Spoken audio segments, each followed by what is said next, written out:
आज है 12 दिसंबर 2025 दिन शुक्रवार। आइए जानते हैं आज भारतीय बाजार की दिशा कैसी रह सकती है।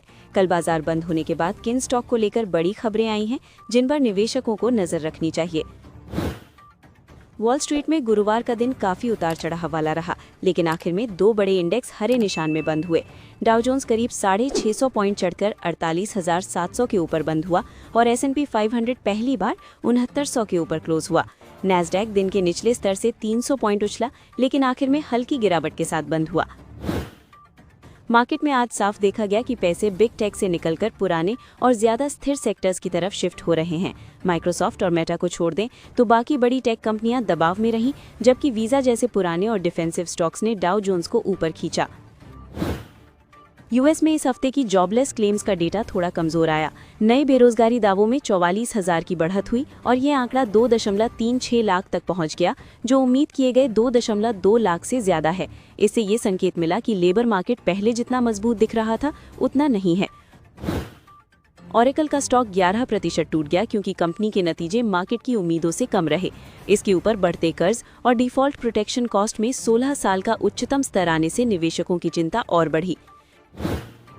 ब्रॉडकॉम ने उम्मीद से बेहतर नतीजे दिए और अगले क्वार्टर का आउटलुक भी दमदार बताया, खासकर AI चिप्स की बढ़ती मांग को देखते हुए।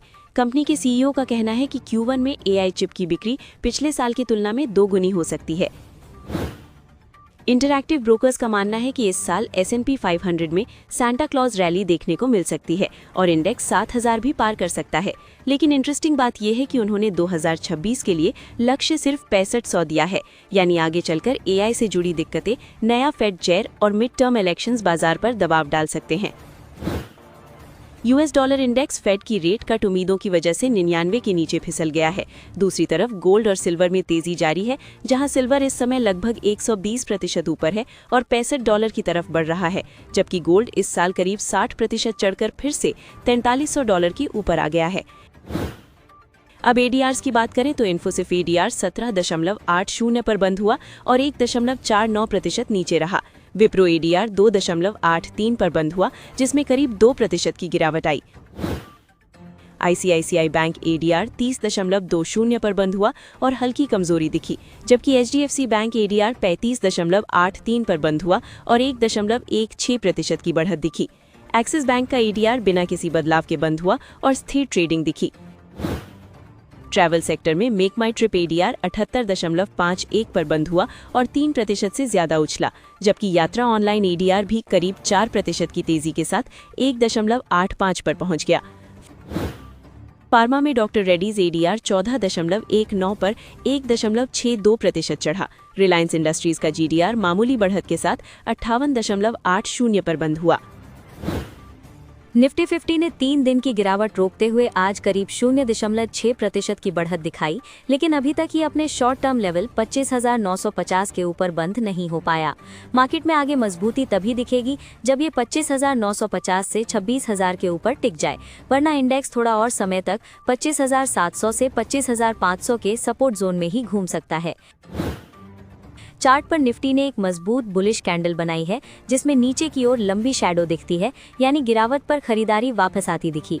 हालांकि इंडेक्स अभी भी शॉर्ट टर्म मूविंग एवरेज और बॉलिंजर बैंड की मिड लाइन के नीचे है, लेकिन RSI और स्टोकेस्टिक RSI धीरे धीरे पॉजिटिव मोमेंटम की शुरुआती संकेत दे रहे हैं। बैंक निफ्टी भी करीब 0.42% चढ़ा और 20-डे EMA के ऊपर बंद हुआ, जो हल्का पॉजिटिव संकेत है, लेकिन ये अभी भी 10-डे EMA के नीचे है और मोमेंटम इंडिकेटर्स जैसे MACD थोड़ी कमजोरी दिखा रहे हैं। इसलिए ट्रेंड पॉजिटिव जरूर है, लेकिन सावधानी के साथ। बैंक निफ्टी के लिए ऊपर की ओर 59,383 और 59,530 के लेवल रेजिस्टेंस की तरह काम कर सकते हैं, जबकि नीचे 58,900 और 58,750 मजबूत सपोर्ट जोन माने जा रहे हैं। फिबोनाची के हिसाब से भी 59,466 ऊपर और 58,641 नीचे अहम लेवल बने हुए हैं। निफ्टी के ऑप्शंस डेटा में 26,000 का कॉल सबसे ज्यादा ओपन इंटरेस्ट के साथ बड़ा रेजिस्टेंस बनकर खड़ा है। 26,350 और 26,500 पर भारी कॉल राइटिंग दिख रही है, जो बताती है कि ट्रेडर्स यहां मार्केट पर कैप लगाने की कोशिश कर रहे हैं। पुट साइड में 25,800 की स्ट्राइक सबसे बड़ा सपोर्ट दिखा रही है, जहां सबसे ज्यादा पुट कॉन्ट्रैक्ट्स खड़े हैं। 25,700 और 25,500 पर भी मजबूत पुट राइटिंग हुई है, जो बताती है कि नीचे के लेवल पर ट्रेडर्स को सपोर्ट की उम्मीद है। बैंक निफ्टी में 60,000 की कॉल स्ट्राइक सबसे बड़ा रेजिस्टेंस है, क्योंकि यही सबसे ज्यादा मंथली कॉल वाई जमा है। इसके नीचे 59,500 और 61,000 की स्ट्राइक पर भी भारी पोजीशनिंग दिख रही है, जिससे ऊपर के लेवल पर बेचने का दबाव बन सकता है। बैंक निफ्टी के पुट डेटा में 59,500 सबसे मजबूत सपोर्ट बनकर उभरा है, जहां सबसे ज्यादा पुट कॉन्ट्रैक्ट्स खड़े हैं। 59,200 और 58,900 पर भी अच्छी पुट राइटिंग हुई है, जो बताती है कि नीचे की तरफ बफर बना हुआ है। निफ्टी का पुट कॉल रेशियो बढ़कर 0.94 पर पहुंच गया है, जो साफ दिखाता है कि मार्केट का मूड पिछली सेशन के मुकाबले थोड़ा ज्यादा बुलिश हुआ है। पीसीआर में ये बढ़त बताती है कि ट्रेडर्स ज्यादा पुट बेच रहे हैं और मार्केट में स्टेबिलिटी की उम्मीद कर रहे हैं। इंडिया विक्स लगातार घटकर 10.4 पर आ गया है, जिससे शॉर्ट टर्म में वोलेटिलिटी कम रह सकती है, लेकिन विक्स का इतना नीचे रहना ये भी बताता है कि किसी भी समय एक तेज मूव दोनों दिशाओं में आ सकता है। फंड्स फ्लो में इंडेक्स फ्यूचर्स में 291 करोड़ और स्टॉक फ्यूचर्स में 2,756 करोड़ की खरीद दिखी, जो संस्थाओं के पॉजिटिव दृष्टिकोण को सपोर्ट करती है। इंडेक्स ऑप्शंस में 10,087 करोड़ की भारी बिकवाली हुई, जिससे पता चलता है कि ट्रेडर्स हेजिंग कम कर रहे हैं या पोजीशन हल्की कर रहे हैं। एफपीआई ने 11 दिसंबर को भारतीय बाजार में कुल 7,534 करोड़ रुपए की खरीद की, लेकिन उससे थोड़ा ज्यादा यानी 9,555 करोड़ रुपए की बिकवाली कर दी। इसी वजह से उनका नेट आंकड़ा माइनस में रहा और बाजार से लगभग 2,021 करोड़ रुपए की निकासी दर्ज हुई। डीआईआईज बाजार में मजबूत खरीदार बने और कुल 13,196 करोड़ रुपए की खरीदारी की, जबकि उनकी बिकवाली सिर्फ 9,400 करोड़ रुपए रही। इस तरह डीआईआईज का नेट इनफ्लो लगभग 3,796 करोड़ रुपए रहा, जो बाजार को सपोर्ट देने वाला पॉजिटिव संकेत है। गिफ्ट निफ्टी कल रात तक 25,800 से 26,100 के बीच ट्रेड होता दिखा और लेटेस्ट लेवल करीब 26,000 के ऊपर रहकर पॉजिटिव सेंटिमेंट दिखा रहा है। ये स्तर पिछले निफ्टी फ्यूचर सेटलमेंट से लगभग 100 से 130 पॉइंट्स ऊपर वाला गैप अप इशारा देता है, जिससे आज बाजार में सुबह के लिए बुलिश अंडरटोन मजबूती से बना हुआ है। एमसीएक्स पर सिल्वर ने कल जबरदस्त उछाल दिखाया और मार्च कॉन्ट्रैक्ट लगभग 1,92,000 से 1,93,000 रुपए प्रति किलो के नजदीक पहुंच गया, जो दिन में करीब 2 से 2.5% की तेजी के बराबर है। डॉलर रुपी कल 90.3 से 90.5 के जोन में ट्रेड कर रहा है, जो रुपी की लगातार कमजोरी की तरफ साफ इशारा है। पिछले एक महीने में रुपी लगभग 2% तक गिर चुका है। इंटरनेशनल क्रूड ऑयल कल लगभग 57 से 58 डॉलर प्रति बैरल की रेंज में ट्रेड कर रहा है, जहां रीसेंट सेशंस में करीब 2% तक की गिरावट आई है।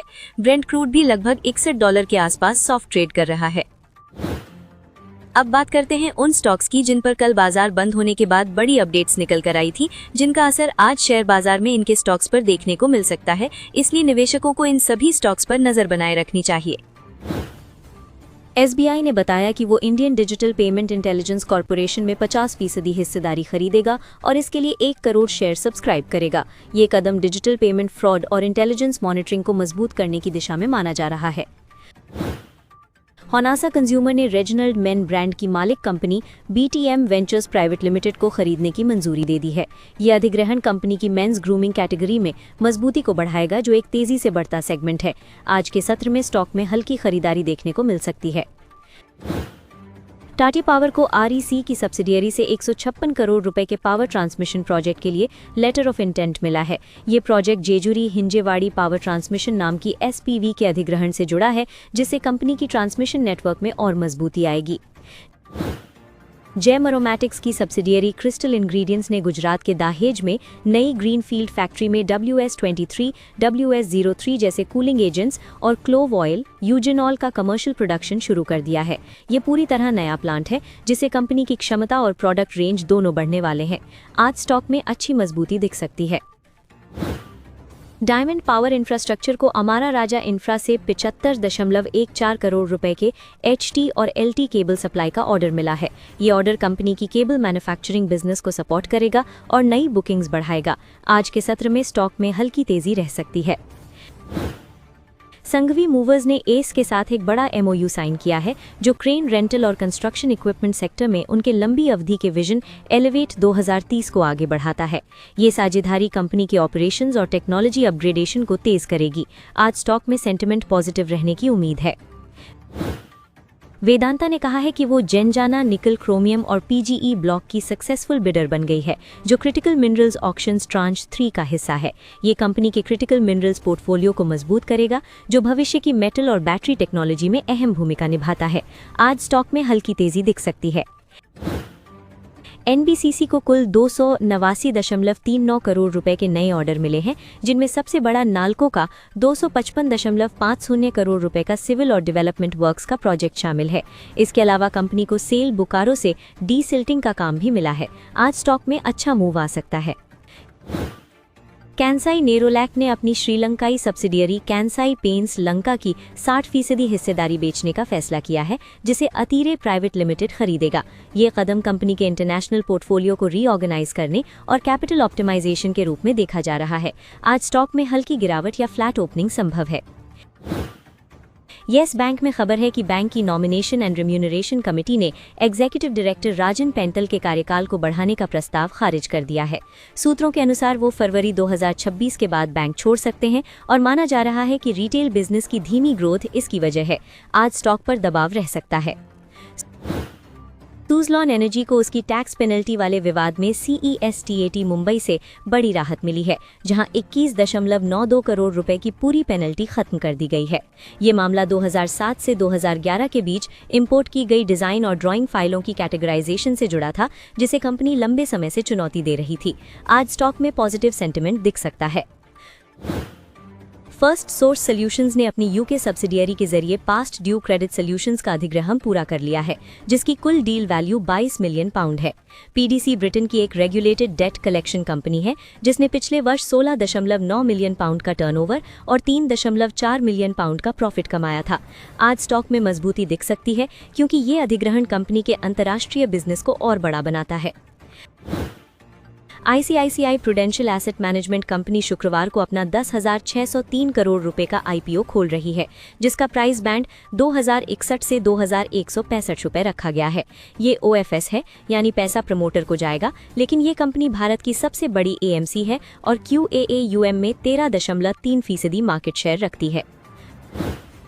रमा स्टील ट्यूब्स ने UAE की ऑटोमेक ग्रुप होल्डिंग लिमिटेड में संयुक्त अधिग्रहण की मंजूरी दे दी है, जिसकी कुल वैल्यू AED 296 मिलियन यानी लगभग 728 करोड़ रुपए है। इसके जरिए कंपनी UAE बाजार में सीधे एंट्री करेगी और अपनी इंटरनेशनल बिजनेस लाइन को मजबूत करेगी। NHPC की तरफ से एक बहुत बड़ी खबर आई है कि कंपनी 2032 तक लगभग 98,107 करोड़ रुपए का निवेश करके 8,814 मेगावाट यानी करीब 8.8 गीगावाट की हाइड्रो पावर क्षमता बढ़ाएगी। ये जानकारी खुद भारत के पावर मिनिस्टर ने दी है और ये NHPC के विस्तार की दिशा में सबसे बड़े कदमों में से एक है। HCC ने भी बॉन्ड मार्केट के जरिए 1,095 करोड़ रुपए जुटाने की घोषणा की है, जिस पर 6.98% ब्याज दर तय की गई है। जब कंपनियां बॉन्ड्स के जरिए पैसा उठाती हैं, तो ये उनकी वर्तमान वैल्यूएशन पर आधारित होता है और निवेशकों के लिए ये अधिक स्थिर तरीका माना जाता है। IDFC फर्स्ट बैंक को लेकर माहौल पॉजिटिव बन रहा है, क्योंकि बैंक नए बिजनेस सेगमेंट में एंट्री कर रहा है और इससे उसकी मार्जिन और रेवेन्यू दोनों में सुधार देखने को मिल सकता है। पिछले क्वार्टर में बैंक ने कई मैट्रिक्स में अच्छी रिकवरी दिखाई, जो संकेत देता है कि ये आगे भी स्थिर ग्रोथ दिखा सकता है।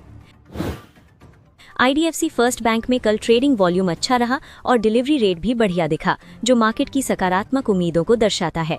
अभी ये स्टॉक लगभग 80 रुपए के आसपास स्थिर है और 85 से 90 रुपए की रेंज इसके लिए शॉर्ट टर्म में सबसे महत्वपूर्ण लेवल बन जाती है। अगर ये रेंज पार हुई तो बैंक में फिर से मांग बढ़